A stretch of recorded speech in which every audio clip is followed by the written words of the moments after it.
ప్రతి ఒక్కరూ స్వామి వివేకానందను ఆదర్శంగా తీసుకోవాలని మహబూబాబాద్ సబ్ రిజిస్ట్రార్ తహస్లీమా బేగం అన్నారు. మహబూబాబాద్ సబ్ రిజిస్ట్రార్ కార్యాలయంలో స్వామి వివేకానంద జయంతి వేడుకలను రిజిస్ట్రార్ తహస్లీమా బేగం ఆధ్వర్యంలో ఘనంగా నిర్వహించారు. స్వామి వివేకానంద చిత్రపటానికి పూలమాలలు వేసి నివాళులు అర్పించారు. స్వామి వివేకానంద చేసిన సేవలను గుర్తు చేశారు. ఆయన ఆశయ సాధన కోసం కృషి చేయాలని కోరారు.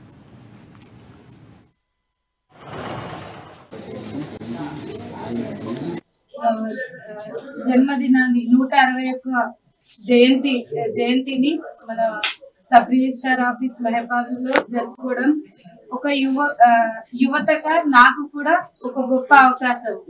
ఎందుకంటే ఈ రోజు యువకులు ప్రతి పనిలో ముందుండాలి, అన్ని రంగాల్లో ముందుండాలి అని ఒకప్పుడు యువత కోసమే పనిచేసిన స్వామి వివేకానందుడి కోసము ఈ రోజు మనమందరము ఈ రోజు ఉండడము చాలా గొప్ప గర్వకారణం.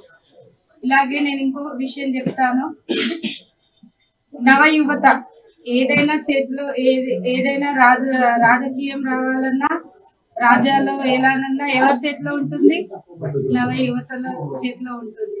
అలాంటి యువత ఈ రోజులలో టెక్నాలజీ చాలా పెరిగిపోయింది, కానీ